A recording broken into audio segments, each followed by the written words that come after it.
చాలామంది అనుకున్నట్లు ఇస్రో మరియు నాసా ఎక్కువగా స్పేస్ అనేది ఎక్స్ప్లోర్ చేస్తారు.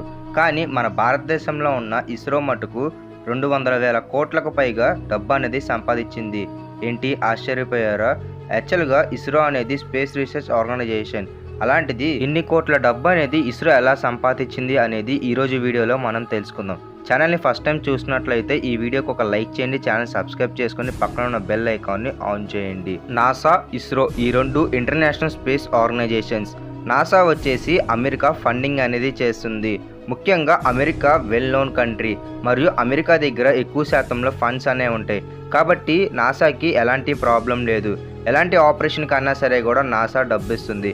కానీ మన భారతదేశం విషయానికి వస్తే ఇస్రోకి తక్కువ శాతంలో డబ్బు అనేది ఇండియన్ గవర్నమెంట్ ఖర్చు పెడుతుంది. ఎందుకంటే ఆర్థిక పరిస్థితులు అనేవి చాలా బాగోవు కాబట్టి మన ఇండియాలో ఎక్కువ శాతంలో డబ్బు అనేది ఇవ్వకుండా తక్కువ ఫండ్స్ అనేవి ఇస్తారు. మరియు ఈ తక్కువ ఫండ్స్లోనే ది బెస్ట్ శాటిలైట్స్ అనేవి ఇస్రో తయారు చేస్తుంది మరియు తక్కువ టైంలోనే ఇది తయారు చేయబడుతుంది.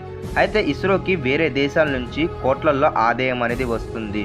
ఒకసారి మనం రష్యా స్పేస్ ఏజెన్సీ కనుక చూసినట్లయితే రష్యాకి 2014 DNER అని చెప్పి ఒక శాటిలైట్ అనేది లాంచ్ చేశారు. ఈ ఒక్క రాకెట్ 37 శాటిలైట్స్ అనేవి ఒకేసారి అంతరిక్షంలోకి తీసుకెళ్లి రికార్డ్ అనేది సృష్టించింది. దీనికి ఆపోజిట్గా మన భారతదేశంలో కూడా 2017లో PSLV-C-37 అనే ఒక రాకెట్ని లాంచ్ చేసింది.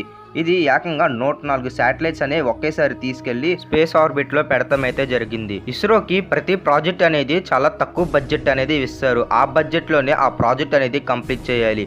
మరియు దీని కారణంగా ఫండ్స్ అనేవి చాలా తక్కువగా ఉంటాయి. అయితే దీనికి ఆల్టర్నేట్ సొల్యూషన్గా మన ఇస్రో ఒక ప్లాన్ అనేది వేసింది. అదేంటంటే ఇస్రో వేరే విధాలుగా డబ్బు అనేది సంపాదిస్తుంది.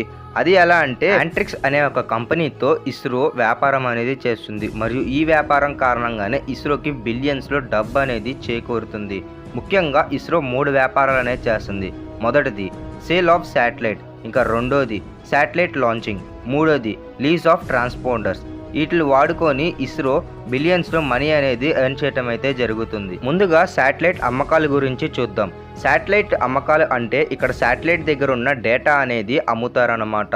ఎప్పుడైతే శాటిలైట్ అనేది స్పేస్ రీసెర్చ్లో వాడటం అయితే జరుగుతుందో అది కొంత డేటా అనేది కలెక్ట్ చేస్తుంది, వాల్యుబుల్ డేటా అనేది. అది వేరే కంట్రీస్కి అమ్ముకుంటారు మరియు దీని కారణంగా ఇస్రోకి మనీ అనేది వస్తుంది. ఈ డీల్స్ అనేవి యాంట్రిక్స్ అనే కంపెనీ అనేది చేస్తుంది మరియు దీని కారణంగా ఇస్రోకి మేజర్ రెవెన్యూ సోర్స్ అనేది ఎక్కువ శాతంలో వస్తుంది. స్క్రీన్ పైన డిస్ప్లే చేసిన కంపెనీస్ అన్నీ ఈ డేటా అనేది కొనుక్కుంటుంది మరియు దీని కారణంగానే మేజర్ రెవెన్యూ సోర్స్ అనేది రావటం అయితే జరుగుతుంది. ఇక సెకండ్ది వచ్చేసి శాటిలైట్ లాంచింగ్. ఇప్పుడు దాకా శాటిలైట్స్ అనేవి ఎన్నో మన ఇస్రో లాంచ్ చేయటం అయితే జరిగింది. ఇప్పటికే 25 శాటిలైట్లు అనేవి లాంచ్ చేశారు. అందుట్లో 245 కోట్ల రూపాయలు అనేది సంపాదించి పెట్టింది. మరియు 2016లో 104 శాటిలైట్స్ అనేవి లాంచ్ చేసి రికార్డ్ అనేది సాధించారు. మరియు దీని కారణంగా ఇంకొక 350 కోట్ల రూపాయల లాభం అనేది సంపాదించింది.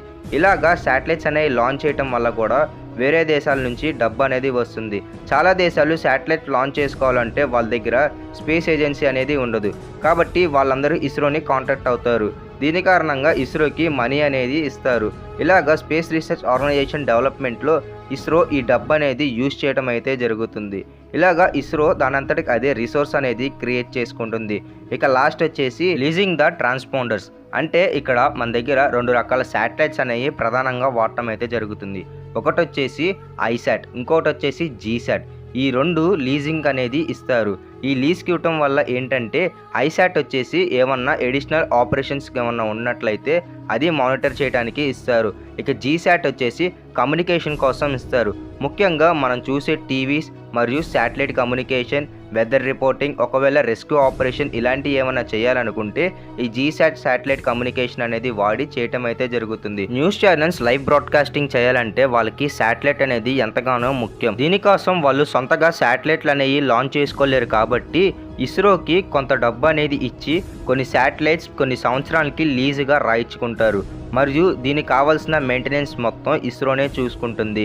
ఇలాగా టీవీ ఛానల్స్ దగ్గర నుంచి కూడా ఇస్రో మనీ అనేది కలెక్ట్ చేస్తుంది. వేరే దేశాల టీవీ ఛానల్స్ కూడా ఇస్రోకి మనీ అనేది ఇస్తుంది. ఎందుకంటే ఇస్రో అనేది చాలా తక్కువ మనీ అనేది చార్జ్ చేస్తుంది. కాబట్టి ఇస్రోకి రెవెన్యూ అనేది చాలా ఎక్కువ శాతంలో కేవలం ఈ శాటిలైట్స్ నుంచి రావటం అయితే జరుగుతుంది. ఇలాగా టెలికమ్యూనికేషన్స్లో కూడా శాటిలైట్స్ అనేవి లీజ్కి ఇవ్వటం వల్ల ఇస్రోకి మిలియన్స్లో లాభాలు అనేది వస్తుంది. మరియు ఈ డబ్బు మొత్తాన్ని రీసెర్చ్ వర్క్ కోసం ఇస్రో వాడిద్ది. ఇలా ఇస్రో అనేది మనీ అనేది ఎర్న్ చేయటం అయితే జరుగుతుంది. అయితే ఏ బిజినెస్లో అన్నా సరే కూడా కాంపిటేటర్స్ అనేది తప్పనిసరి. అయితే ఇస్రోకి కూడా చాలా కాంపిటేటర్స్ ఉన్నారు. అదే వేరే కంట్రీ ఒక శాటిలైట్ సిస్టమ్స్ అన్నమాట. మరియు ఈ కాంపిటీషన్లో కూడా ఇస్రోనే ముందుంది. ఎందుకంటే ఇస్రో చాలా తక్కువ రేటుకే శాటిలైట్స్ అనేవి లీజ్కి ఇస్తుంది స్పేస్ ఎక్స్తో కూడా కంపేర్ చేసుకున్నట్లయితే.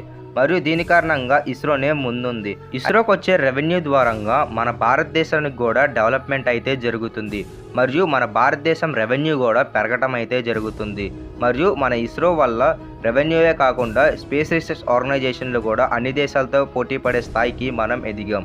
ఫ్రెండ్స్, ఈ వీడియో ద్వారంగా మీరు ఎంతో కొంత ఇన్ఫర్మేషన్ అనేది నా ద్వారంగా తెలుసుకున్నారు అనుకుంటున్నాను.